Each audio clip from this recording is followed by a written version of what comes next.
Good evening, good evening, good evening, everybody, and welcome to another episode of What's Up, Cuz, your favorite Monday night sports podcast that we broadcast from every Monday night here in the city of Chicago. And boy, oh boy, what are we going to talk about? Y'all know what we're going to talk about. The special Super Bowl edition of What's Up, Cuz, after yesterday's big game. Congratulations goes out to the Kansas City Chiefs, who go back to with Super Bowl victories. I tell you, I was not expecting them to go back to back. Just because I'll be honest, football too damn hard. I don't know how you go back to back in football. Hockey is another one. It's very difficult, but all the sports now it's gotten more difficult because teams are getting better each and every year. But the Super Bowl yesterday in Las Vegas, Viva Las Vegas. For those of us who've been to Vegas before, Vegas is always a good time. And the NFL, they do it better than anybody else, man. I posted about this on my Facebook page. I don't know how they do it. The NFL, they can extend the season. It puts their players in jeopardy. They give them the worst contracts, which are non-guaranteed. They get the worst medical benefits, all this stuff. Yet they are still the king sport. Morals be damned when it comes to the NFL. They are still the king sport. They got us all just addicted to their product. And, the Super Bowl is always their big showcase event. And it didn't disappoint. The game started off slow. Not a lot of scoring taking place. The first quarter was completely scoreless. And, a lot of defense, a lot of turnovers going on. It's like, what kind of sloppy ass game is this? But, hey, they got it together, man. They got it together, and we got another thrilling product. This one goes to overtime, the seventh longest Super Bowl in history. And Pat Mahomes is that dude. He is that dude. If you didn't know, now you know. Now you know he is that dude because he did it this year with a core of wide receivers that was terrible. There was no really big name. They had more drops than any team in the NFL. His main receiver was Travis Kelce. But after Travis, it was a huge drop off. They got it done with defense and Pat Mahomes being that dude. And I'll say this, I think this was his most impressive Super Bowl victory out of all of them because he didn't have the weapons this year, man. And they went through a lot of adversity, but they got it done. They got it done. And I was very impressed with him. And he showcased his skills, his leadership, and his will to win. And I think, we talk about a lot about Pat Mahomes. That's the one thing we don't talk about enough. The will to win. The great ones all have that, whether it's Kobe, whether it's Mike, whether it's Tom Brady, whether it's Pat Mahomes, whether it's Patrick Kane, Jonathan Taves. You look at the sport up and down. It's that willingness to win, that willingness to do whatever it takes to get the victory. And that's what separates the great ones from the superstars or the all-stars. And Pat Mahomes did it. He did it. And, he rode his team all year long to get them in a position. All year long, he was riding them dudes. During the game, you saw him screaming at people, nah, go this way. No. That's leadership, man. It ain't gonna always be pretty. And, there are a lot of people who don't understand that, but it's not gonna always be pretty. But they got it done. And they get nothing but praise from me. I cannot believe they pulled it off. I assumed they were going to be eliminated in probably the second round this year because of some of the things I just mentioned. I just didn't think they had it. I thought there were enough other teams in the league that could take them out, especially Baltimore. I didn't see them getting by the Chiefs at all. And, hey, man, they proved me and everybody else wrong. So mad props to the Kansas City Chiefs, man. They got it done out there when none of us thought they could do it. And Andy Reid, let's talk about him for a minute. This is a guy who has given up a lot in his life, to do this job that he does very well.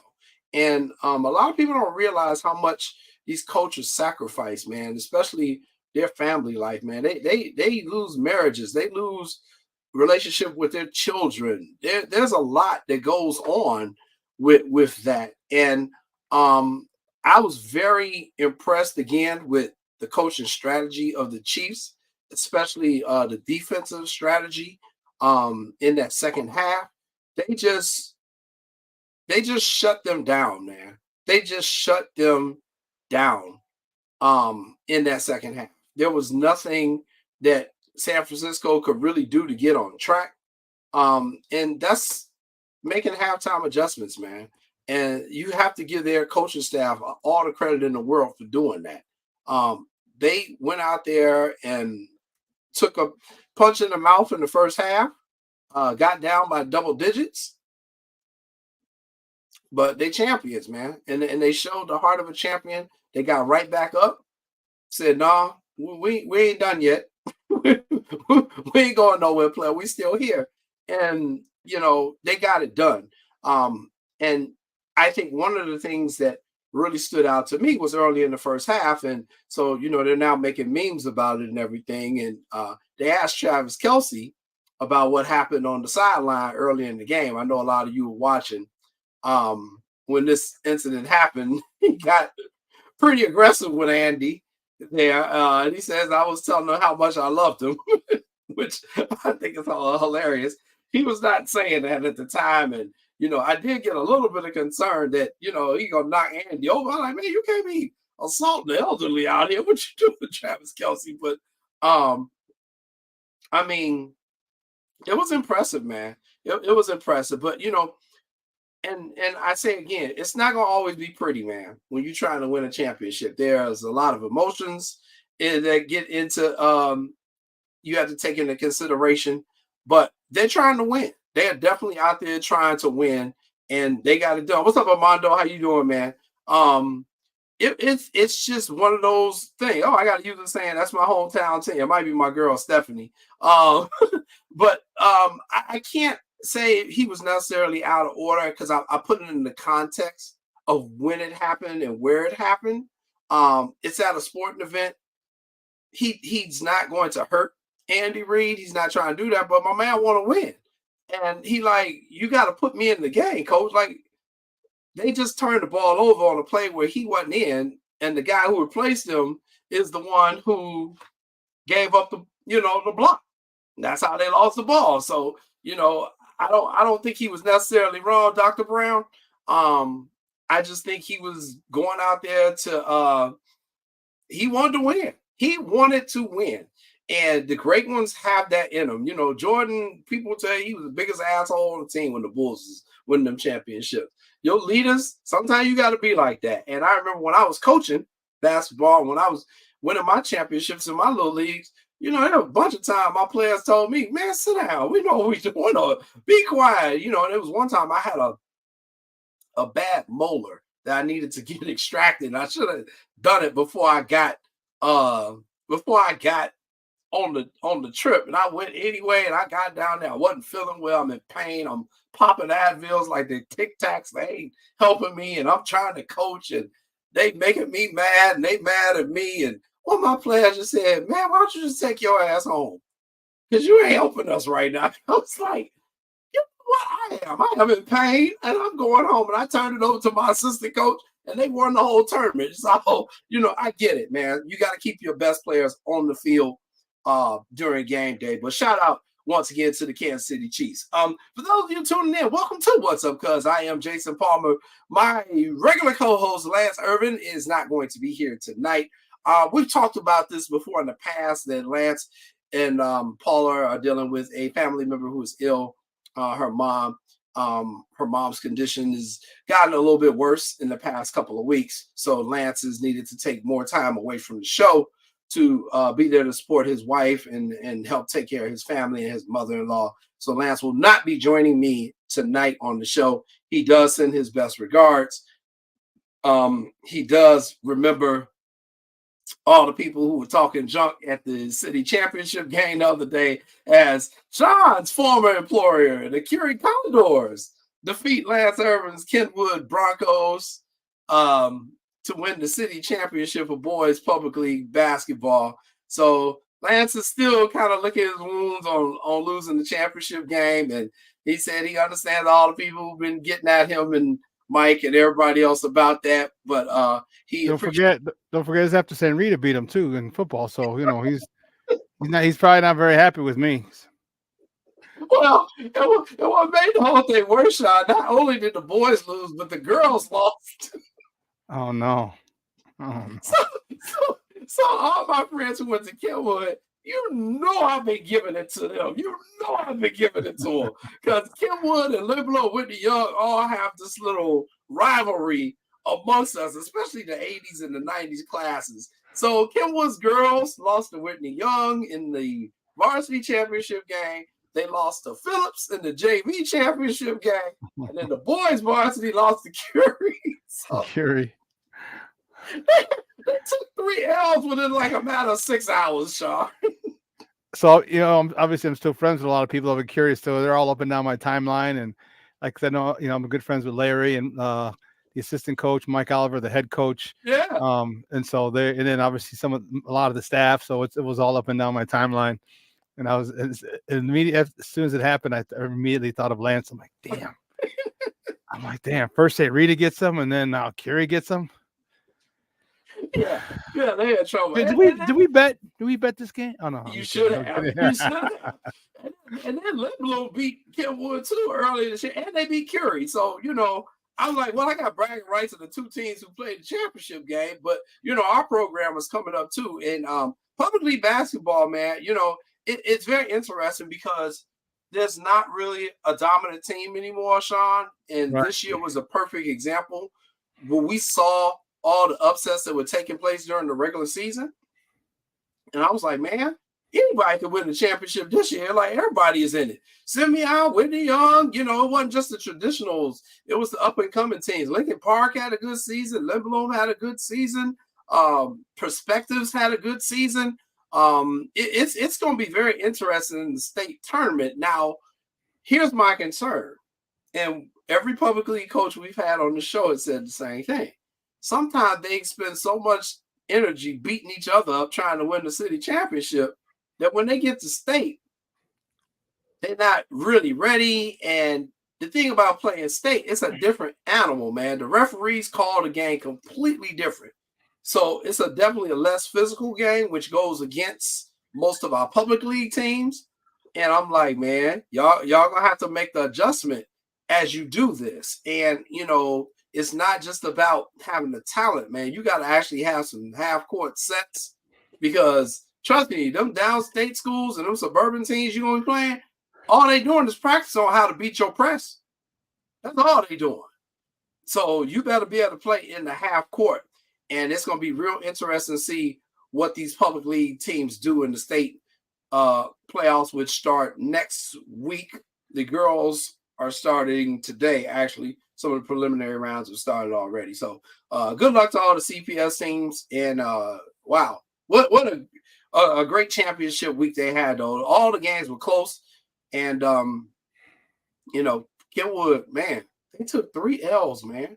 3, Sean. How you take 3? That's wow.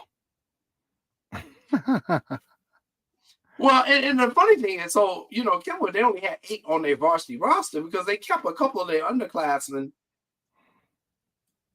off because the underclassmen had wanted to play for the city title. They were like, no, we want a shot. We want to get our shot at city title. So you can't do the up and down thing during the city playoffs. No, No, you can't do it. I didn't know that. Like, you can't do that. They can do it for the state playoffs. So they can bring their sophomores and freshmen up. For the state playoff, but for the city playoffs, you got to pick a lane. The city don't let you do that. You got to pick a lane. And so a lot of the dudes pick, all right, well, we're going to try to win city. Then they didn't even get to the city championship. So I guess they actually took 4 L's.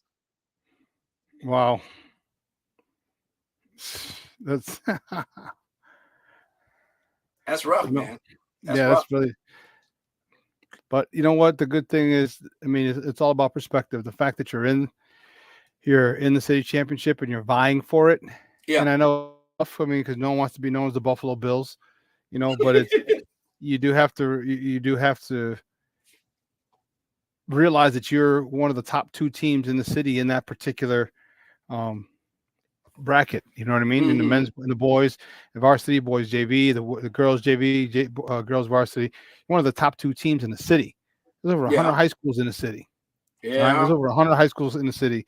So for you to be one of the top two teams, that's quite an accomplishment. And oftentimes we don't, we look at as society, we look at the second place as the first place loser. You could do it like that again, or you can just say, hey, you know what? We're one of the top two teams in the city, and that's a lot. That's depending on who it is and what where your the history of your program. You know what I mean? Because if you're not a basketball powerhouse and you had a good year and you get to the city championship game, man, that is one hell of an accomplishment, and it shouldn't be Yeah. dimmed by the fact that you lost to maybe a perennial power, maybe a blue blood, and so it's not always. Um, we just had to put too much focus on the winner, and definitely, you know, we kind of a lot of times we like to clown the loser, and we really shouldn't do that. Right. Right. And well, and one of the things I really liked was that so many people came out and went to the city championship game. So many people from our generation, some of the older generations, and I like that the Chicago Public League championship game is turning more into a kind of city celebration event. You may not have gone to either of the schools, but you're a fan of Chicago prep basketball. So you go out there and you support the team. You see people that you get to talk crap to your rival school back in the day. I mean, trust me, the people from Hyde Park, they ain't feeling sorry for Kenwood at all. That's their main rival. They're not shedding no tears for them. So, I just think it's a really, really good event out there. But since I got you off here for a minute, Sean, let's talk a little bit about the Super Bowl. Talk to me a Sure, little let's do bit it. about Pat Mahomes, man. This dude, and I don't think he was the MVP of this game. I think Chris Jones was probably the MVP of the game, but there's still no doubt in my mind that when it comes down to it, this dude right here, dude, this dude right here, don't let that smile fool you. This dude is a killer. This dude is a straight up killer, Sean. And when the moment comes, he like an assassin just waiting on you. You know, the thing about it, oftentimes in life or in a certain situation, things line up. Things line up well. Okay. And it's not about you being the most talented. It's not about you being the biggest, strongest, fastest, hell, even the best. Mm-hmm. Okay. It's about getting in, about lining up. First, all 9 other teams had to pass up on them. Then the Chiefs had to trade up to get him. Then the Chiefs had to have a structure in place for him. Mm-hmm. He had the luxury of sitting for a whole year while the offense was being run efficiently. And people think that Patrick Mahomes got there, so that's why they're good and this and this. No, not really, not really. And that's the misnomer. It's an easy narrative to run with. Mm-hmm. It's very easy, but that's literally not the case because before he got there, okay, before he got there, look at this. This is the record of the Chiefs before he got there. Before he was the starter. 11-5, 9-7, 11-5, 12-4, 10-6. That's not a Mm-hmm. team that needs a savior. Right. That's not a team that needs a savior. Mm-hmm. Okay. If you look at the bottom, my guy Ill Will at 7-9, at 7-9, Ill Will. Roster building and coaching still matters. Now you guys see why. I'm telling you, this is. I love this, and this is what I've been saying. I say a lot. What is this? What's happening? I've been saying a lot recently Mm-hmm. because in all these um, debates or arguments or insults are being going back and cross. Coaching matters. You see my shirt? Yes. Coaching matters. So this guy came into a perfect situation, got to sit a year behind Alex Smith, watch him lead that offense efficiently, learn from him, and then there's a kudos to him, but kudos to Andy Reid saying, okay, now you do it your way. Mm-hmm. You put your spin on it. I don't want to handcuff you into running this offense like like Alex Smith, because you're not Alex Smith. Mm-hmm. And the kid's like, bet. And this kid, you mentioned it, he's an assassin. He's an assassin. When they kept kicking field goals, I'm like, this is not good. Nope. When San Fran kept kicking field goals, like, this is not good. And then late in the game, when they missed that extra point, I'm like, that's the game. I said, that's the game. I was at my buddy's bar, local cantina out in Oak Lawn, Sean, man. And I was sitting there and I'm like, I looked at my buddy. I'm like, that's the game. He's like, no, that's fine. They're still up 3. I'm like, they're only up 3. Yeah. I said, that's the thing. This kid, this young man is on a course. He's the only guy who can really chase Tom Brady. Yep. All right. He's got 3 rings in 5 seasons. I'm sorry, 3 rings in 5 years. 6 straight AFC championship games. Yeah. He's won at home. He's won on the road. Like, there's literally no stopping him. Like, you have, and then they are definitely going to take advantage of this wide receiver class this year. Mm-hmm. So now you're going to give this dude a stud receiver, and this class is deep. This class is deep. This class is deep. So they're going to be able to get a good receiver. Yeah, it's going to be interesting, man. It's going to be really interesting next year, because Kansas City's going to get better. Like I said, this is why it was so impressive to me, because he won he didn't have the best team. He didn't have the best team in this game. Nope. He hadn't had the best team all season, yet they found a way to win. And again, I'm going to go back to Chris Jones, because I thought he was the most dominant player in yesterday's game. We always give the MVP to a quarterback or somebody like that, but it's some dudes, man, One of them pretty boys. Right. But it's some dudes, it's the Armando Laras of the world. The dudes are down there grinding on the line and blocking for the running backs and keeping the quarterback upright so he can do his stuff. Those are the dudes that really make a football team, without a doubt. But it just seems as though Chris Jones, he's going to be a free agent. He was leaving it all out there as if that could have been his last game playing with the Chiefs. Mm-hmm. And the way he helped control that line, because San Francisco just stopped running the ball now. I don't know if that was coaching or if they just felt they couldn't do it. I mean, I would have kept trying. You got Christian McCaffrey. You got to get that man the ball. But, Chris Jones, man, he bothered Brock Purdy. He played his game. What did you think about Chris Jones' performance in yesterday's Super Bowl? I don't think he was dominant all game. I thought he picked and chose his spots, and he picked and chose the most apropos spots to be disruptive. I was trying to think of a word. He just picked the most opportune times, and it only had to be like 4 times. That's literally 4 plays. And I'm not saying those are the only plays he made. What I'm saying is those 4 plays were the big plays. Mm-hmm. And see, veterans like to do stuff like that. Like, they'll coast, okay, because you don't have the energy of a 26-year-old. Nope. Right? You don't have the energy of a 24-year-old. He's 29, 30 years old. And your body takes a beating. And as you get older, you start to play smarter. And I'm not saying you loaf on plays or you give up on plays. What I'm saying is you may not go all out if the play is if the play is away from you. You'll chase it, but you're not going to go 100 miles an hour like you were when you were fresh out of college.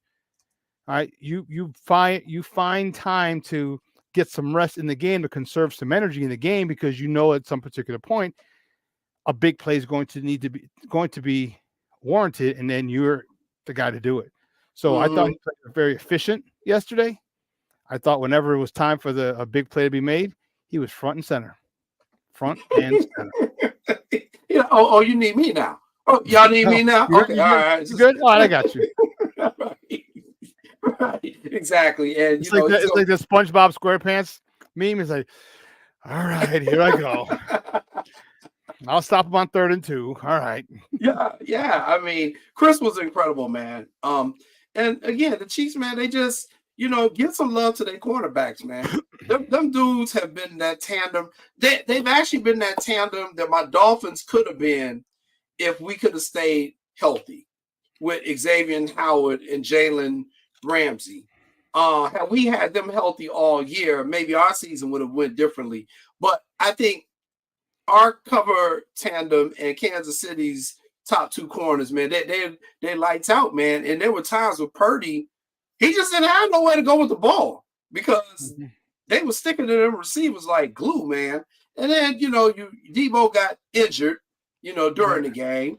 That didn't help. Kittle got injured again as well near the end of the game. So that didn't help them. But, man, they were some lockdown cornerbacks out there, Sean. Yeah, McDuffie had a phenomenal game. I do think it helped that Debo got injured. But I'm not taking any credit away from McDuffie. McDuffie was they were all ready to play. They were all prepared. And the one thing you saw, like there were no trick plays. There were I shouldn't say that. They had a trick play to score a touchdown. Like a real trick play. But they didn't get beat by missed assignments. Okay. They didn't shoot themselves in the foot, although they tried once or twice with a couple of bad penalties. But they were able to overcome it. And they were just well prepared. And I was doing a podcast earlier today at 3, and I was like, you have to give it to Spags. I'm like, I'm going to, let me take it off the players, because the players don't play that way unless you're prepared. You don't make all those adjustments. You don't weather that storm where Christian McCaffrey's running through he's gutting you like a hot knife through butter. Okay. And you don't weather that storm without a strong leader. And Spags is probably the best big game coach since Belichick. Big game defensive coordinator since Belichick. And I mean, remember, he was a defensive coordinator for the Giants when they beat the Patriots twice. All right, this guy understands his role. He knows his role. Jabroni, and shut your mouth. And he realized he's a D coordinator. He doesn't want to be a head coach. He realizes this is where I can best serve a team. And man, they got it, man. They got it. This is probably the best defense Patrick Mahomes has ever had. He had a phenomenal running game with Isaiah Pacheco. Yeah, that boy run hard. he runs angry. Yeah, he does. And for a guy who's like 185, 190 pounds, maybe 2, he looks a little tall. Maybe 2. He runs angry. Yeah. So, yeah, he does. So Patrick Mahomes just said, hey, you know what? You want to run? Take it. You want to run? Take it. You know what? Because I'll be there when you need me. I'll just chill out till you need me. That's what he did. Yeah, he did. Yeah, he did. So once again, congratulations, Dr. Stephanie Brown, your Kansas City Chiefs. Man, they won again. I whenever the team get on these rolls like this, I can't be too mad because now I know why people hated us when the Bulls was doing their thing. Yes. Now I know that feeling when you like, that dude is costing all of us a chance. Now I know what it's like, man. So I'm just going to enjoy what Pat Mahomes is doing. It's going to be interesting to see how much further he can take this. But he's 28, Jason. He's 28. No, stop telling us. I He's know. Got like 7 to 10 years left. Shit, if he wants to play Brady, he's got 13 years left. If you want, no, Brady's got 17 years. No, he said he wanted to play till he was 40. So that's at least 12 years. I can't deal with him. Yeah, I can't either. And you know what? He's the type of guy who's going to retire because he's already part owner of the Royals. Yeah. He's probably gonna get ownership in something else. He has something. I think it's a soccer club too. The football. Yep. The soccer football. The Kansas City Football Club. So he's part owner of that. So like he's like, I don't. What good is me going and getting CTE and all that shit? Just I got money. I got $500 million. It's probably more because the value of the franchise is growing. You know what I mean? So Right. I don't need this shit. Let me Yeah. have a whole bunch of kids, coach them, coach my daughters in softball, coach in basketball, and my sons in football, in basketball, in baseball, and just get fat, get a dad bod.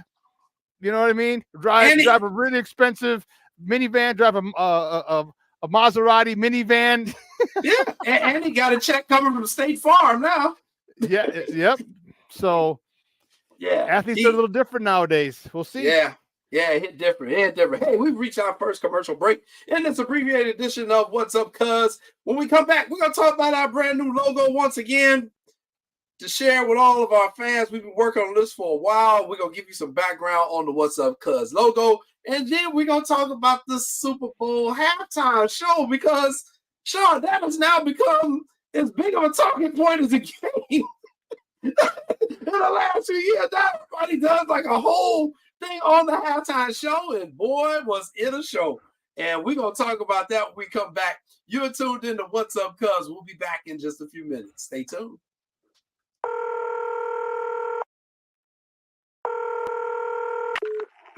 Operator 901, where's the emergency? 127 Brynmere. Okay, what's going on there? I'd like to order a pizza for delivery. Ma'am, you've reached 911. This is an emergency line. Large with half pepperoni, half mushroom. You know you've called 911. This is an emergency Do you line. know how long it'll be? Okay, ma'am, is everything okay over there? Do you have an emergency or not? Yes. And you're unable to talk because... Right. Is there someone in the room with you? Just say yes or no. Yes. Okay, it looks like I have an officer about a mile from your location. Are there any weapons in your house? No. Can you stay on the phone with me? No. See you soon. Thank you.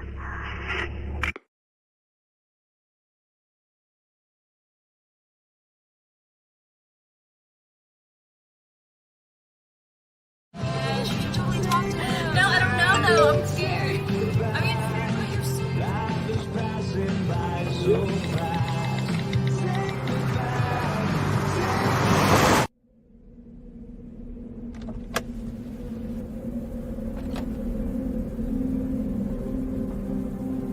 Do you know that you're in my lane? No, not at all. Are you not paying attention? Are you texting? I was just checking in with my mom. I was telling her that I thought we'd be home by 6. It's okay. There's enough time. Just pay attention. I'm not even halfway through my text. There's no way. I'm not even going to look up. My babies are in the car. You have to pay attention. It's just supposed to be a quick text. I'm so sorry.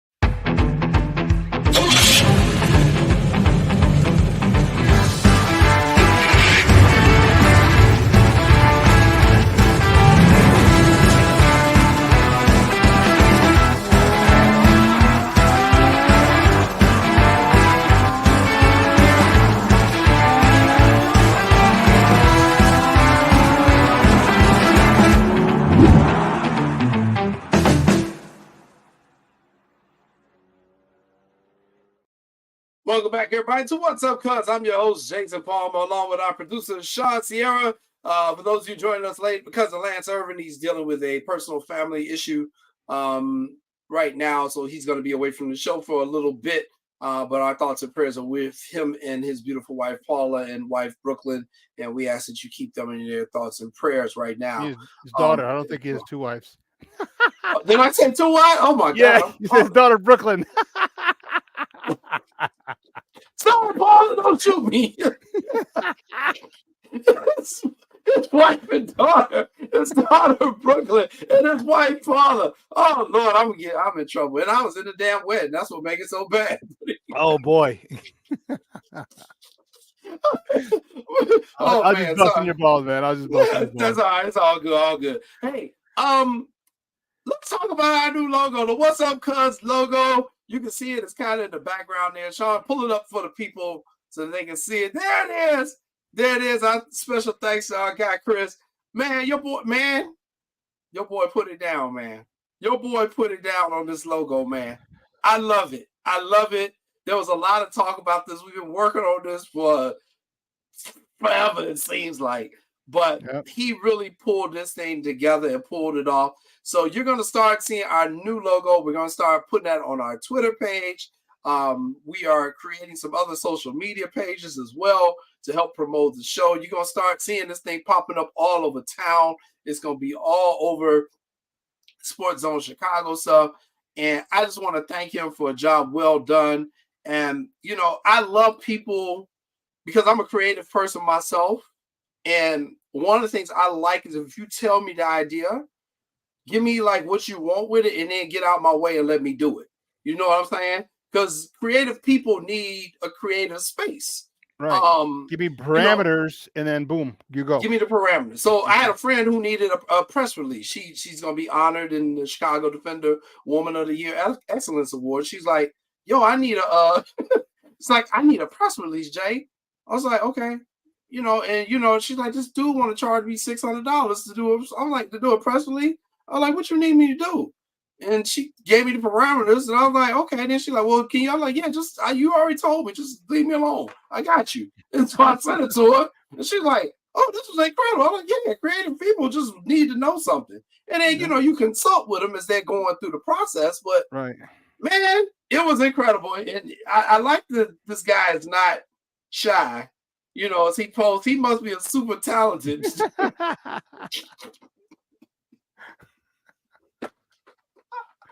Hey, C Sharp, do me a favor. Please be careful. Don't hurt your arm or break your arm patting yourself on the back. That might affect your design skills, your graphic design skills. Please be careful. Yeah, thank you, C Sharp, man. We loved it, man. We absolutely love it, man. The graphic is great. Oh man, it's just an incredible graphic. You really pulled it all together. So folks, you know, we're going to put it on our Twitter page and everything so that you can really look into all the little intricate details that he has in there, which I think is what makes the logo really pop. And it shows his creativity. Yeah, you know, me and Lance, you can see our big-headed butts in there, but it's all the other little stuff that's around it. I really makes it. Yeah, that's the little things. It's in the details. Yeah, it's in the details, and you look at it. So if you look, let's talk to him about it. So we'll start from the left behind Lance. Well, first of all, look, it was the background, the bottom of the floor, the background. Basketball court makes sense, right? The Irvin family. What do you think of basketball? Mm-hmm. And then look in the middle between you and Lance. There's a microphone. Yeah, one of the old school radio microphones because you know we're doing a podcast. You know, looks like it's coming from the ceiling. It does, you know, kind of like this. You know, I actually have one. Of like it's coming from the ceiling, like a 1970s boxing match at the Chicago Stadium, right? Or the International Amphitheater, one or the other. Like all the old radio shows. So yeah, so you got the mic dropping down. Jay, I lost you for a second. I'm still here. Your audio. Oh, you lost my audio? Did I do something? No, I didn't do nothing. I should be here. Testing. Can you hear me? Oh, no. Can you hear me? Yeah, no, but I don't hear you yet. What did Sean do to me? There you go. You're good. Oh, all right. I'm back. All right. So, yeah. So, I mean, I got the old school radio mic, too. And, you know, I was glad that he added that aspect in there as well. To the left, you got the boxing gloves. Well, we had Montel Griffin on our show. We had a world champion on our show. You know, we talk about boxing. You see baseball. You see the baseball, the mitt, the ball, the bat. You see golf because Jason is now into golf. So you see, we had our girl Christina Adams on in our first year. She was one of the first African-American women out there on the professional tour. So you see her on there. You see the hockey stick on there. We talk a lot of hockey. We had our guy Phil Thompson on. We've had Evan Moore on. We've had Scott Powers on. We talk a lot of hockey on this show. So, we tried to incorporate a little bit of everything. And then what I really thought was cool, because this was one of the additions that he made, was the jersey that he put on Lance.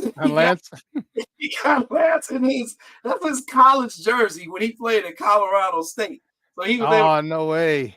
Yeah, he was able to get the Colorado State colors and throw Lance in his jersey. He's got me in my kind of coaching referee polo shirt. Yeah, the tight little shirt you referees wear. Yeah, right. so I love it, man. I absolutely love it, man. How he broke those designs down, just really incredible. So thank you, C Sharp, once again. It was really cool, and we will definitely be showcasing your work, and you definitely have gained some more friends, and we'll definitely be publicizing your work and for people to get out at him as well. Go ahead and drop where people can reach you in our comment box there too, C Sharp, so we can get at you. So, all right. Speaking of entertainment, Sean, the Super Bowl ain't just about the game. If you're like my wife, you're watching for the halftime show. If you're like a lot of our girlfriend wives, they like, what time the halftime show come on? You're like, there's no set time for it. There's an actual game going on here. But okay, babe, yes. So you saw the post that was going around. It says, so I heard Taylor Swift's boyfriend is playing at the Usher concert. Yes. Yeah, that sounds about right. Yes. So let me just say, I thoroughly enjoyed it. I had to work all day yesterday. I was reffing, but I recorded the game. Nobody texted me. I was able to find out when I got home. And at 2:00 in the morning, I found out Mahomes had won again. So I got to watch everything, in peace. But I was looking forward to this halftime show because I know Usher is a hell of a performer as it is. And he's one of those people on my bucket list that I want to see perform live in concert. And so I knew he was going to give a show, but I did not think he was going to come close to this guy, because Prince's halftime show is still number one for me all time. February 2007, down in Miami in the rain. However, Sean, this dude right here, he came with it. Usher came with it. He came with it, and he gave a hell of a show, because it's hard to do a halftime show in 12 minutes. I don't think the public understands that these artists, to make them, when they got a catalog as thick as Usher, if you're going to break that down into 12 minutes, it's got to be snippets. It's snippets. It's 30 seconds here, 40 seconds here. Then you need an outbreak because you got to go have a wardrobe change. Then you know what I mean. Then you got to bring in, your backup dancers or skaters or HBCU bands got to be ready. Time, you know what I mean. All this in 12 minutes, and you don't realize how fast 12 minutes goes. Prepare for you like, damn, you think 12 minutes is a long time, man. And all of a sudden you get on stage and you go from one song to the next, and poof, it's gone. Like, damn. Especially after that first wardrobe change, and like, he came out in his roller skates, and then he had some custom made Jordans too after the roller skates. I was like, damn. You know what was also impressive, Sean, is that we've watched a lot of these, and a lot of times the artists pre-recorded. They do. He didn't pre-record nothing. He did. No, they have to. They have to. They don't want. They'll let him know when the mic is, when he can speak but yeah, everything's pre-recorded. They don't. Yeah, the NFL is very, very, very strict about that.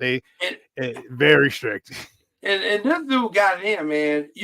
Usher was unbelievable. The roller skate thing sent it over the top for me, because that's something we haven't seen before.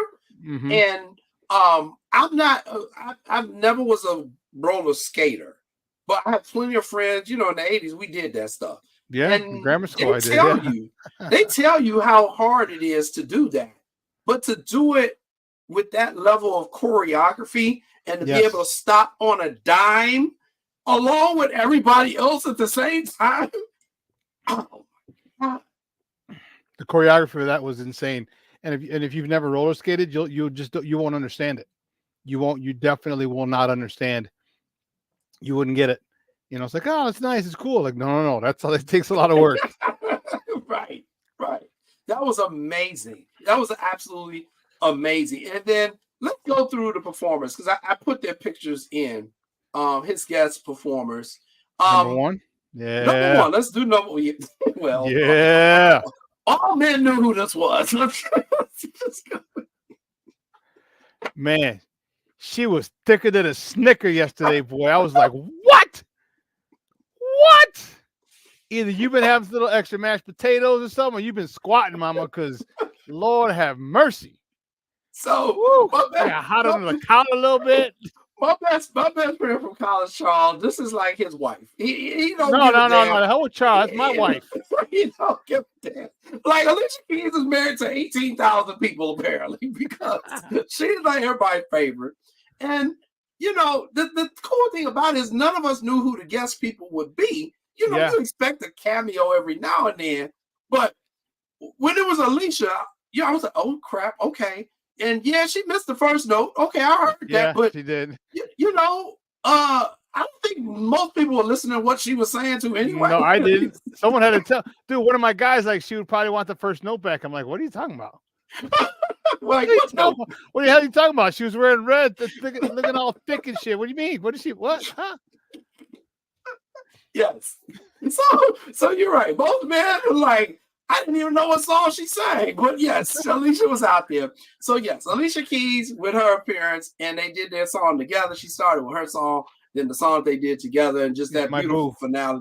I loved it. I love what it says about Black men and women and platonic friendships and just the joy that they shared. And Swiss Beats is a real man, you know, because of course people gonna be smart aleck online, and he's like, look. These are two of the greatest performers of all time who known each other 20 years. They sharing a moment.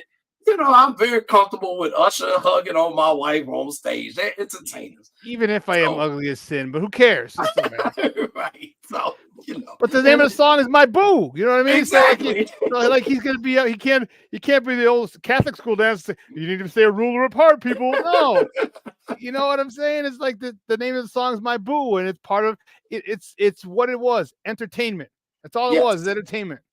Yes, it was. So thank you to Alicia for her appearance. Now the second photo and being fine. Yes, we appreciate that. You know, like I tell people all the time, I am married and committed, not blind and dead. Okay, I see shit. Okay, I'm sure my wife saw Usher when he took his shirt off. All right, good.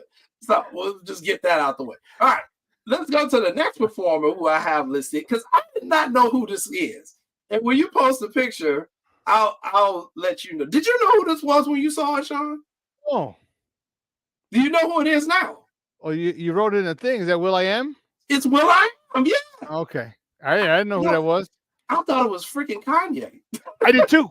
And then I said, okay, it's not him. Okay. All right, no. Somebody. I was like, Usher brought Kanye? I was like, what song did I miss something? Yeah, that was Will I Am from the Black Eyed Peas. So that's who it was. But my first thought was Kanye. Then, you know, with the look of the shade, I'm like, is that Cool Mo D? Who the hell is this? We brought out, but yeah, I had, and then the next person we're going to show, I didn't know who that was. Oh, Sean. Dude, you don't know about. Dude, I don't know. I am officially old, bro. I don't know about her. Yes. I heard that on the radio today, and I was like, oh, that's who that was. Oh, okay. Yeah. Her is the truth. She is one of those up-and-coming artists that we talk about, you know, the younger generation. Well, can they play instruments anymore? Do they sing? She can kind of do it all. I saw her a couple of years ago watching Saturday Night Live with my wife. My wife knew who she was. I was like, man, this young lady is good. And when I saw Saturday Night Live, I started pulling up her music. So now I know like most of her catalog. She was in Chicago last year at what's the place up on the north side, Sean? Not the Riviera, but it's similar to the Riviera. Right over there. It's Yeah. Because Riviera, it's It's like Victory Gardens or something like that. One of them places up there on the north side. mhm. She played that venue and she turned it out. Yeah, you know what, C Sharp, you're right. A lot of people are saying she's like a lady Lady prince. Prince. Yeah, Yeah, they said you definitely can see the influence that he's had in her career. Yeah, because that's what I thought right away too. I'm like, why is she buying out Prince? That was my first thought. But she was influenced by him, yeah, so she was. And there was a real cool photo of her that's going out when she was a little girl to show how talented she was. She was maybe 9 or 10. She did the national anthem, sang it a cappella at the San Francisco 49ers football game. oh, no way. Okay. And so she was saying for her, this was like, just a special moment, because she sang before for the 49ers and now the 49ers in the Super Bowl. And she was just so happy that Usher had her come on and perform as well. So I thought that was really cool as well. So all right, who's our next performer? Who's our next photo that we have in here? The next photo is, dude, I love this guy. He actually was from Chicago. He came here for a little while, then he moved to the ATL. Yeah. Luda. And for those of us who went to Janet Jackson concert this past summer, he opened for Janet. And, my friends all mad at me. I said Luda was better than Janet. But, hey, that was my personal opinion. But Luda made an appearance at the Super Bowl halftime show. And his shoes, everybody's talking about his shoes. And I love Luda, man. I think he's one of them rappers. It's funny. We don't realize how many hits this dude right here has. Yes. Like, man, he's got a good 20 plus hits. Yes. Not this song, hits. Yeah. He may have opened for Janet, but he is a headliner. That dude got some hits, man. And you know what? You say that, and so the thing I liked about him. So remember, I don't know if you remember, Ja Rule was in the first Fast and Furious, and the second, yeah, he sure was. Okay. And so when they offered him again, they offered him $50,000 for the second one to appear, part 2, and he said no, it's not enough money. So Luda jumped in. Man, that dude's made millions off of that thing after that thing, and then that just goes to show you he's not afraid to perform. He's not afraid. Right. Like, you know what? If he sees the big picture. Like, yeah, I might have only gotten $50,000 for my initial appearance in the Fast and the Furious, but if this thing goes 3 or 4 or 5 or 6 or 7 or 8 or 9 or 10 episodes, where can it go? You know what I mean? Plus the residuals, and so to not, you know what I mean? So to not even think that, or even open up for Janet. Well, he knows there's going to be a million people want to see Janet. Now there might be some people that he can reach who may not be big fans of his music, or maybe for whatever reason. Now he has access to them, which only expands his fan base. Dude, he's about that money, and I like it. I like it a lot. Yeah. Oak Park River Forest. My buddy, his name's Chris Bridges. Yeah. No, Chris something. Yep, Bridges. It is. It's Bridges, I think. Okay. Yep. I'm thinking of Willis, Chris Bridges too. Gotcha. Okay. So Luda, all right. Then he brought on one more. Who was the last person who he brought on? This is straight. He brought the whole ATL with him. Damn. Yeah, Lil Jon. Yeah. He had Lil Jon in there. And first of all, I didn't even recognize it because he had them tight leather pants on. Lil Jon never wears tight leather pants. That was his baggy jeans. I'm like, who's this dude? And he's like, yeah. I was like, oh man. He's like, shot. I'm like, man, they got him in black leather pants. Yes. Lil Jon was there. I was like, oh my God, he got Lil Jon up in there too. It was incredible. Oh, I'm sorry, that was one more person. I don't know how I forgot about him, but just to talk Lil Jon real quick. Again, these artists don't get paid for these appearances. That is now well known. However, the publicity that they get from doing the Super Bowl halftime show, even if you were not the actual main performer, just being on there, people are now going to talk about, well, who is this guy? Let me Google this guy, or let me find out who her is, you know. And now that's how they grow their fan base. You know, that's how they grow their fan base. People go back and look at their music catalogs, and that's really cool. So And there was one more. Go ahead. Yeah, the little Friday looking mug. What it does is at that point, that's when you usually probably start touring, like this year. So he would say, "Oh yeah, he did the halftime show," and that'll get more people into your checking your tour out. Because as you guys should know, like that's where artists make their money initially before they become really big and famous and really can demand their own cut, their own percentage. Touring is where they make their own cut. Going on tour is where they make the majority of their money. Yes, then you got Mr. Friday over here, Friday wannabe, in Jermaine Dupri. I'm like, bro, why are you wearing little girls' doily stockings, bro? What the hell's all that about, bro? So everybody thought Jermaine Dupri was CeeLo. Yes, they did. And like, no, his head ain't big enough. That's how they knew. That's how they knew it wasn't CeeLo. Like, if you think about it, it was an Atlanta theme too. Yeah. So you're like, oh, okay, CeeLo makes sense here. And then you're like, wait, that's not CeeLo. Who actually is this? And it was poor Jermaine Dupri, who obviously did not consult with the fashion people before he made this decision. I'm not going to get into the nasty memes that are out there about JD. I will let you all look on your own. Patty, stop cracking jokes. I know you in the background cracking jokes. Leave Jermaine Dupri alone. The man gave us plenty of hits. But this outfit was not one of them, Sean. Man, that was, bruh.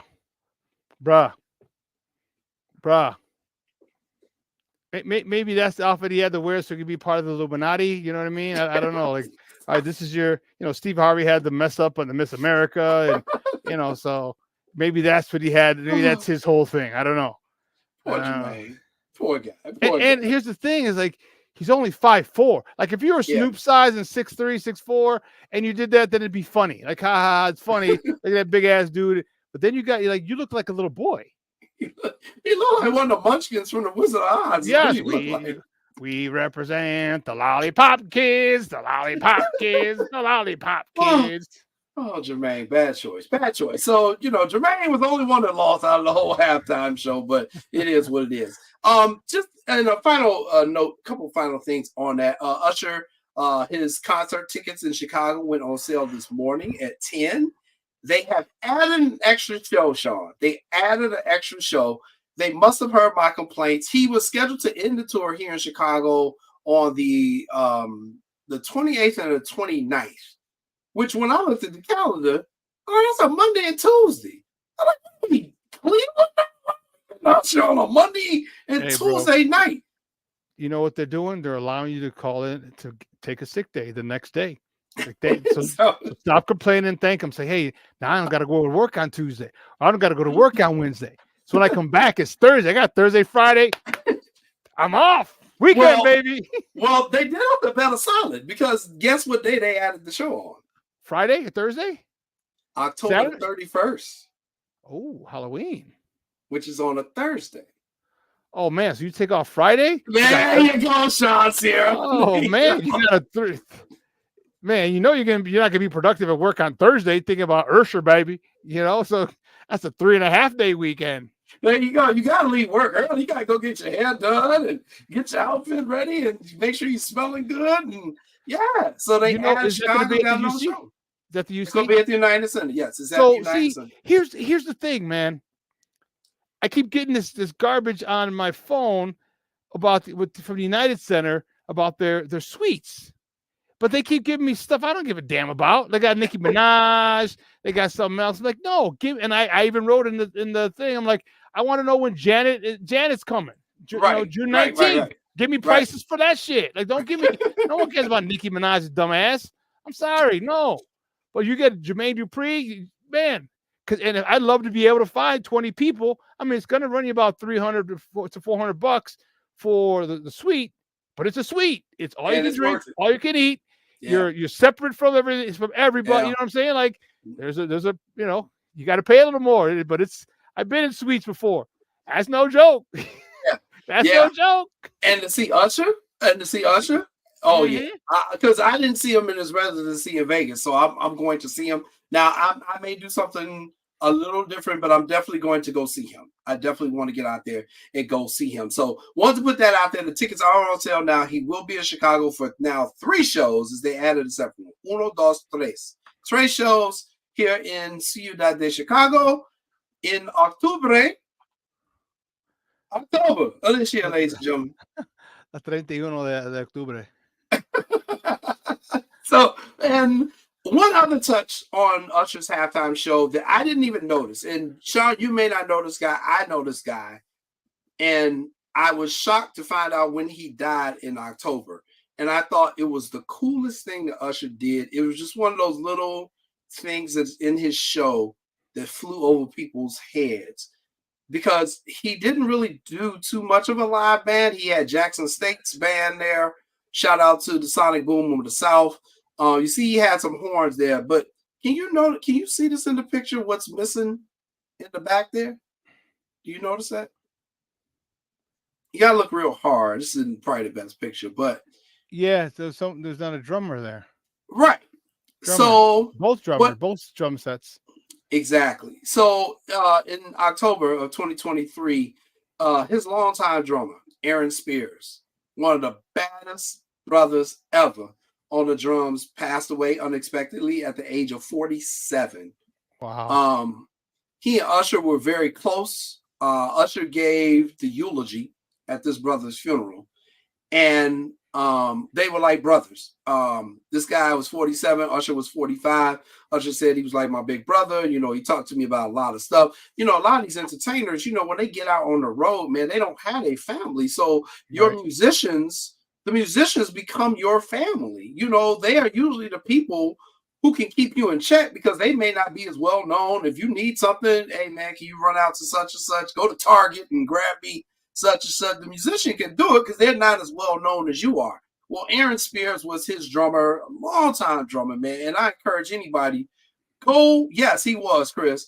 Go back and just do some YouTube and pull up the name Aaron Spears live drumming. And his drum kit, Sean, he had like 30 drums and 45 cymbals. It was like nuts. And then you listen to him play, it was incredible. So this was Usher's way of paying tribute to his fallen drummer. He had the empty drum kits out there. It was just one of those nuances of the shows that I don't think a lot of people really knew about. And wow.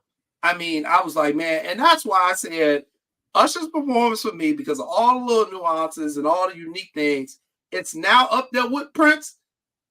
And I'm trying to take my Prince fandom out of it and look at it objectively. I can't give him 1, but I can definitely give him 2 and maybe a strong 1A. 1B or 1B, because I mean Prince did do it in a rainstorm. I was just about to say, because you got the image of him playing in the rain, you know, coming down his face, and it's coming down like, dude, you couldn't paint a picture better than that. You know what I mean? In the rain. You really can't. It was amazing. So, but Usher was up there, man. He's up there, and I was like, wow, just an incredible performance, and great way to end the season for the NFL. Again, they continue to put on a good show, and now everybody's focus is towards the draft, free agency. Of course, here in Chicago, what are the Bears going to do? And I heard today there's a forum on Wednesday. This is the way it's gone, Sean. I don't know if you know about this, but the Scores host, Danny Parkins and Matt Spiegel, they're hosting a forum this coming Wednesday. Oh, God. From 2 to 6, a town hall public meeting on what the Bears should do with the number 1 pick and what they should do with Justin Fields. I like, just give people guns and tell them go shoot each other. Or just give each other boxing gloves, do it, and we'll call my guy Bobby Hits. He'll promote the whole thing. Just right. I like, there's really nothing good that comes from this town hall meeting. I saw today. I mean, you talk about creepy, dude. You know what I mean? Like this is like a douchebag. Like you go, he already has a Caleb jersey made. Yeah. He already has a Caleb Williams jersey made. Like so from Silverman writing him a love letter saying, please come to Chicago, to now him getting a jersey before dude, like what's the sorry? I mean, it's some sorry ass grown men. They're grown ass men, sorry as hell. Like, please come to here. Like, come on, man. Like, for real? So like, are you gonna be his fluffer too? I mean, if you need something, like, come on, man. Like, be a man. Like, hey, I want you to come here. Cool. Write a love letter expressing your heart feelings. Oh my God, you're the best. You'll be the best quarterback in this quarterback-starved town. Please come. You sound like a desperate ass little chump. Please date me. Please date me because I'm really nice. You'll like me. I'll treat you well. It's been amazing. It's been amazing how, and you and I disagree on Justin Fields, but it's like it's gotten to the point now where it's almost like Republicans and Democrats trying to figure out where they can find common ground amongst the Bears fans. I'm like, y'all are tearing each other apart. You cheer for the same team. And, I appreciate it because now y'all can stop messing with me about my damn Dolphins. But, I'm sitting back watching. Oh, you people are actually going at it over what to do over Justin Fields and this number one draft pick that we now, the next thing I know, the city of Chicago, the aldermen are going to be passing referendums and ordinances on this nonsense. So I think it's an intriguing story. The toxicity, though, which people get. If you don't agree with them, then you're an idiot. You're a clown. You're a moron. You don't know football. Your mom was a hoe. I'm like, wait a minute. You played grammar school football and then stopped because you didn't like getting hit hard. So I'm supposed to care about your opinion? Your opinion is supposed to mean shit to me? Like, and that's the thing is like, I'll sit there and I watched it and listen to people and they're adamant about it. I'm like, why would I trust you? Why would I trust what you see? Like, well, I've seen it on this. I've seen, like, what the hell? You don't even know what you see.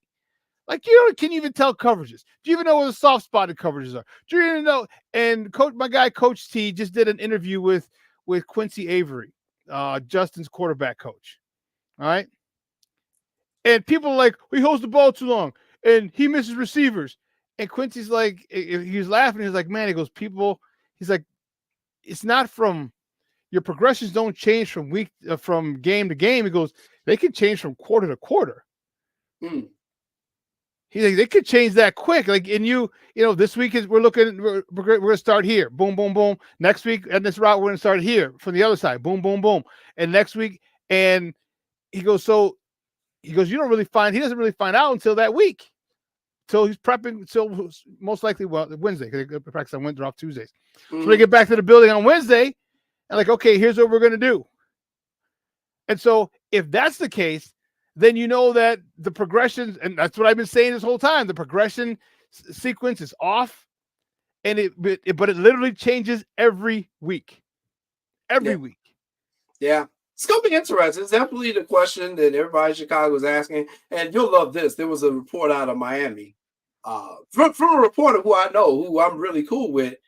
And he said, don't be surprised if the Dolphins reach out to the Bears about Justin Fields if they're gonna move. I wouldn't be surprised. Hell no, because you got concussion boy over there. Like, hey, Justin ain't spazzed out yet. So hey, we'll take his 6'3", 220 pound 4'4" running ass over here. Yeah. So here's my thing. Track team. Add him to the track team.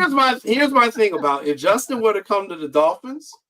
First of all, he can't use the excuse that I ain't got no receivers because he gonna have a bunch of receivers and running backs and offensive line, and then it would just the thing that we don't like about Tua, it's not his release is incredible. He can read the defenses, but he don't have the arm strength. He underthrows Hill a lot of times, and it's because of Hill's talent that he can make Tua look better on some of this stuff and Waddle's talent. Well, I ain't never questioned Justin's arm strength. Nope. I ain't never questioned that. He can make them sideline to sideline throws. And with Mike McDaniel, with his maniacal offensive ass, he'll draw up some schemes. Brilliant genius. He'll draw up some stuff for Justin Fields. And that would be scary. It would be. If we pull off that type of a trade, I mean, it would be scary because you could also, at that point, you could move Tua. So let's say, the word out is that, Justin may be worth a second or maybe a low first. Okay, fine. So let's say we give you all that, if that's what the going rate is. We can even give you our first, which is going to be kind of a low first.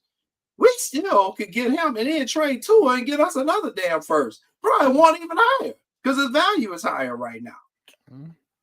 So, when he told me this, I'm like, no, man, y'all ain't trying. He's like, no. I'm serious. The Dolphins are seriously considering reaching out to the Bears about Justin Fields. I was like, what? And I thought about it. I was like, man, if you get that fool running with all the running backs that he got, plus them wide receivers, I'm like, I don't know who you would stick on the Dolphins if you put all that on the floor. If you put a spy on Justin Fields.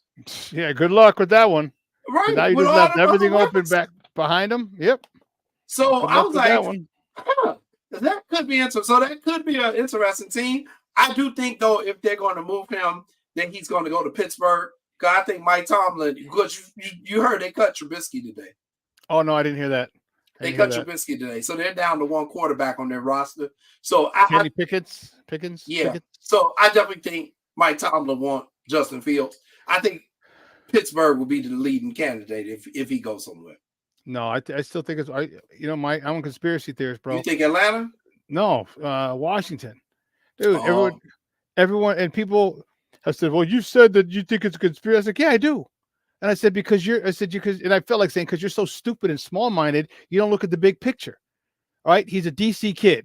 One of my best friends from college is his high school coach, right, at Gonzaga. And I didn't realize when I was talking to Randy, his high school coach, he coached Olu Fashanu, the guy at Penn State, the big 6'9" blackety-black tackle who's going to be one of the first tackles. No. You're talking about Caleb Williams. I'm talking about Justin. Oh. Yeah, if the Bears were to move Justin, that's what I'm saying. Oh, okay. Right, if they draft Caleb Williams and they move Justin, I think he would go to the Steelers or Atlanta. Yeah, those two. Because look how many quarterbacks that the Pittsburgh Steelers have had. Yep. They don't mess around with their quarterbacks. All right? They don't. They get their quarterback, they like them, they groom them, and they're good at evaluating quarterbacks. But then this just lends further credence to my argument with these jamokes who are like, oh, Justin sucks. Justin can't read defense. Justin did this. I'm like, so wait a minute. You got a guy, Mike Tomlin, who hasn't had a losing season in 17 years. 17 years. Even with Trubisky. Hasn't had a losing season, and he wants Justin Fields? Why would someone who's never had a losing season in 17 years be interested in this guy? Because he knows what he can do with him. And it's funny. People, how many other people are like, yeah, I'll take Justin, because they know what he needs. They know he hasn't been coached well. They know his fundamentals have been shit because he hasn't been coached well. They know the route progressions and the way he's been taught to drop back, starting with his left foot as opposed to his right, is horrible, messing up his entire timing. They're like, oh man, we can fix him. So if you got a whole bunch of people wanting Justin Fields except the Chicago media, I don't know. Something seems wrong with that. I think this is a very big if. Mel Kiper said that Atlanta could give him the number 8 pick or number 9 pick. If you get a first round for him, yeah, you got. Why are people going to give a first round pick for a quarterback? Because they know they can do something with him. Yeah. Because they know he's better than people that are coming out. Come on, man. Right. But common sense isn't common. Yeah. So it's going to be very interesting to see what the Bears do with Justin and what they do with that number 1 draft pick. I just thought it was interesting when my boy from Miami hit me up like, hey man, the Dolphins, that makes sense, bro. If they can, he's like, because think about it, if they get him, then they can move Tua and get whatever first round, whatever picks they got to do to get Justin, they going to get him right back because Tua actually got more value right now than Justin. I was like, holy crap. I didn't even think about that. I was like, man, they get Justin and then they decide to coach him up. Because remember, our problem is we got to go through Kansas City. That's our problem. Like the Bears don't have that problem. Like you wouldn't have that problem until you got to the big game. I can't even get to the AFC Championship probably without having to go through that damn Pat Mahomes. So I gotta find a way to beat them, and I gotta score more than them.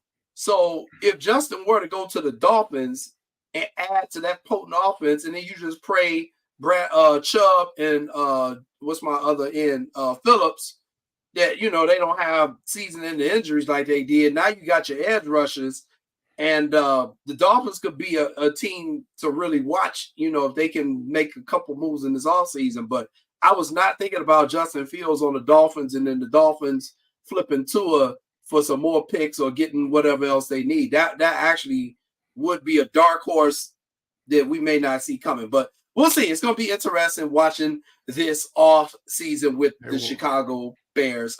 Finally, before Sean and I get out of here, our Chicago Sky hey dudes. Last week, I came on Sean's show to talk about it. Hadn't been here to talk about my own. I hate that Lance cannot be here tonight because he has some thoughts. He had thoughts on this one. Chicago Sky traded their franchise player, Kalia Copper. That is her hugging her new coach, Teresa Witherspoon, back in October. And they were telling us they're going to do great things together. We were like, yes, we got a legit coach. We got a franchise player. They're going to build around her. And in free agency, we're going to go after Skylar Dickens. We swung. We missed. We went after in Deca and missed on her. And Cop was like, y'all can't get no free agents. Trade me. And she went to the Sky like, trade me.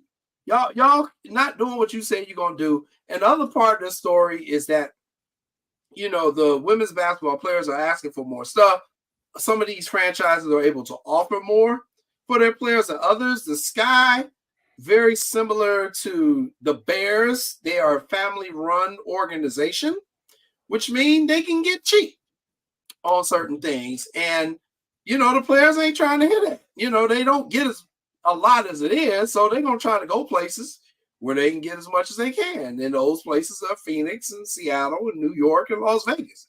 So Copper was traded to Phoenix for a couple first-round draft picks, a couple of role players, and the Sky are rebuilding without Copper. My thought on that is that it's a bad move, dude. You don't do that in basketball. Basketball, you got to have a superstar. Copper is a superstar.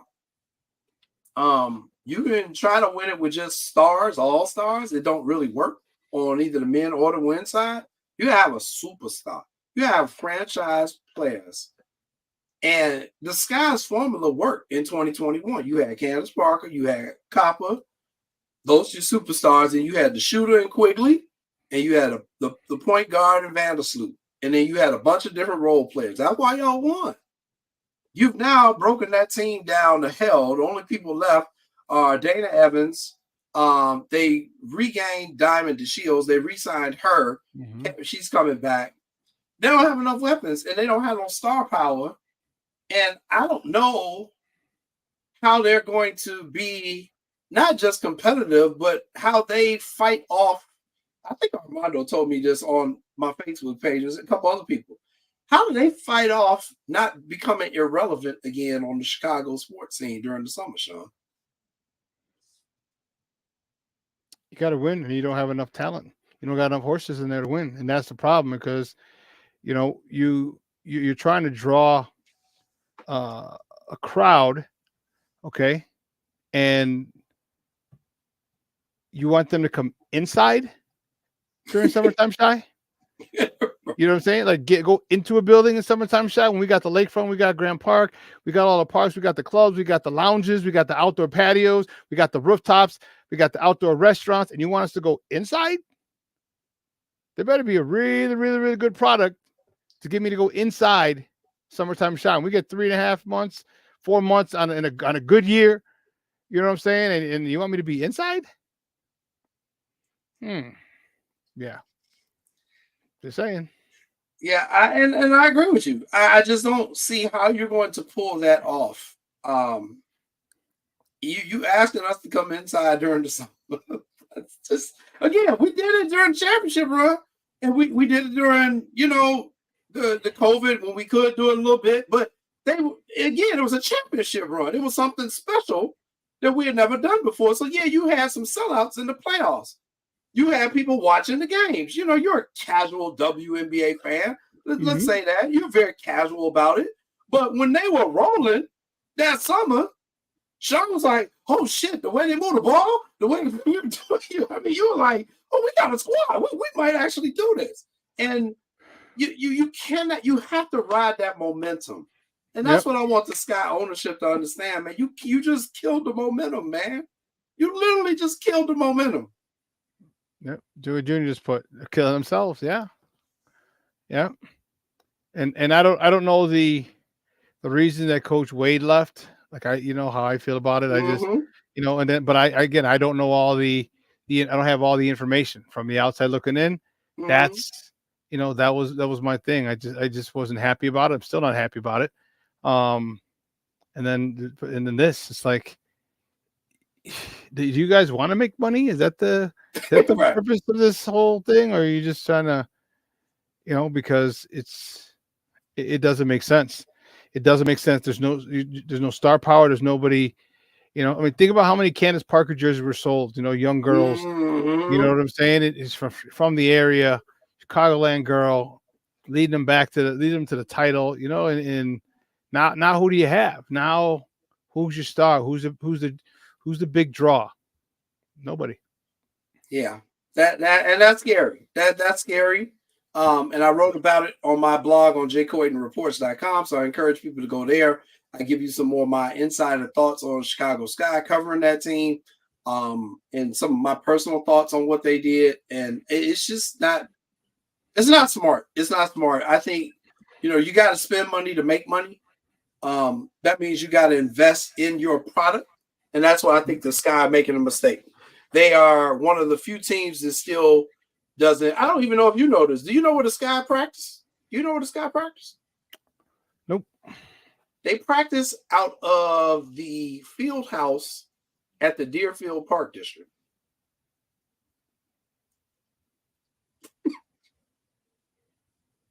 They don't even have their own locker room. So basically, when the players go to practice, they have to bring all their stuff, and then whatever they brought, they got to take it home. There's no place for them to leave it. It's the Park District. They don't have a practice facility. And so that's one of the things that my girl, Annie Constable from the Sun-Times, had written about. She was like, I've been asking her for the last 2 years, what's the latest on your facility? And you know what this ownership's response was, Sean? And you and I talked about on your show that they need to sit their ass down in front of some cameras or microphone and answer some serious questions, but they won't do it. They've been allegedly searching for a practice facility that they can build for the last 2 years. Now, we from Chicago. You mean to tell me you couldn't find no property in Chicago in 2 years where you could actually build a facility? In Chicago, Sean.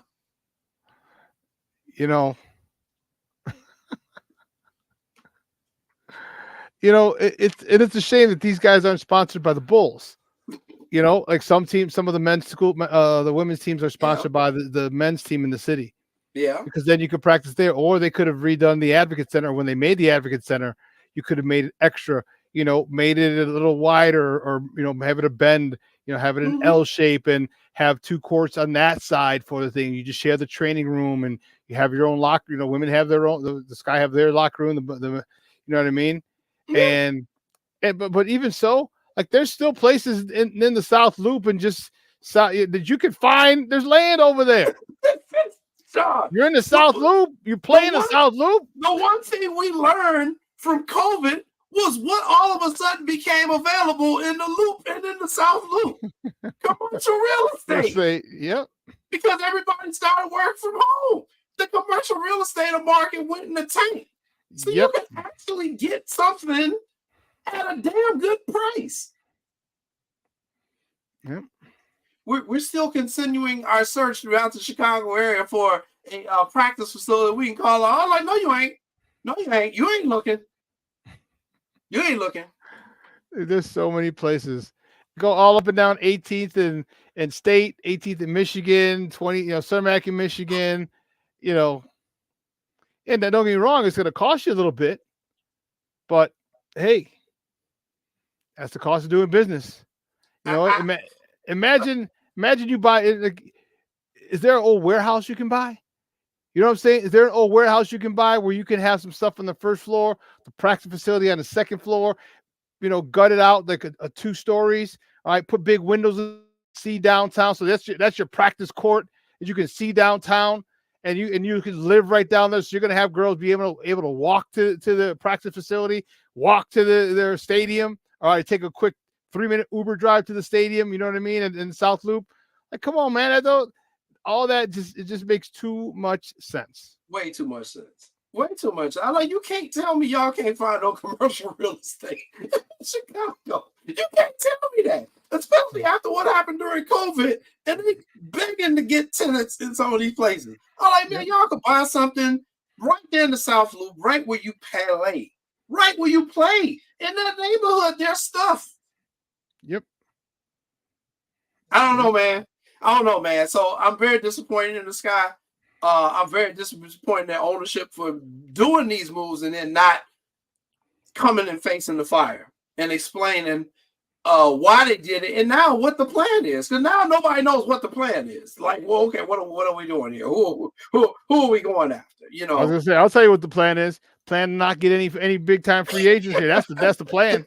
Hey, so they'll be just like the Bulls. Perfect. Right. 2 basketball teams that can't land free agents. What do you know? So, third largest market in the country, can't get free agents here. It's ridiculous. Absolutely ridiculous. So, hey, man, thanks a lot for sitting in for my cousin Lance. Like I said, he is taking care of a personal family matter. Our thoughts and prayers are with Lance, Paula, and Brooklyn right now.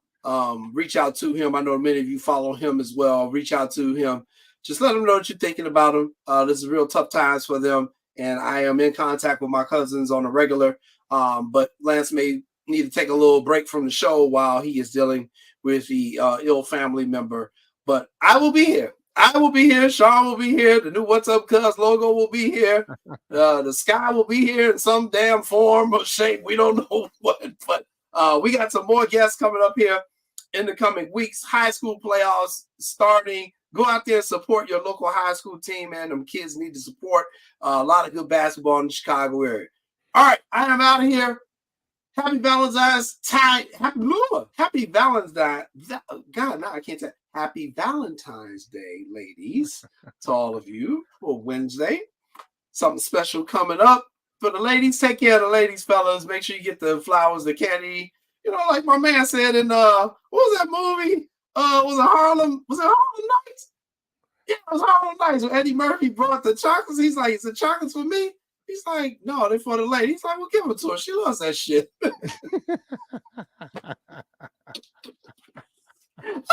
Oh, that was hilarious. He's like, "Yeah, give it to her. She loves that type of shit." Right. So get the women the flowers and the candies and the cards and the jewelry and all that stuff. Patty will tell you they love that shit. All right. I'm Jason Palmer. I will see you all next week. Peace.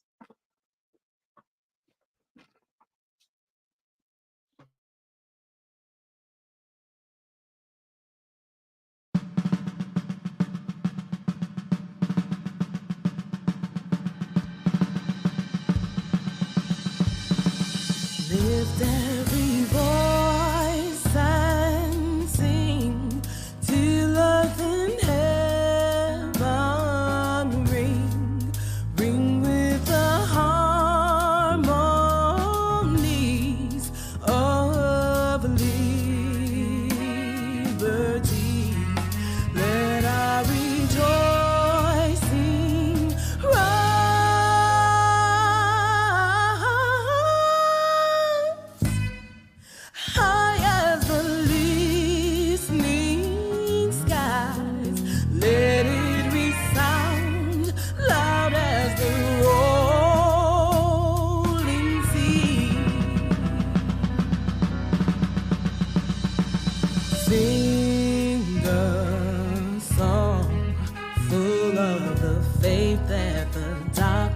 Jesus taught us.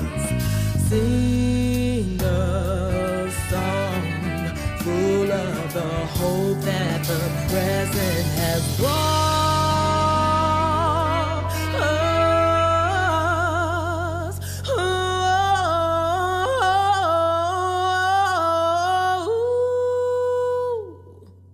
Facing the rising sun of a new day begun, we will march on till victory. We will march on till victory. Let us march on till victory.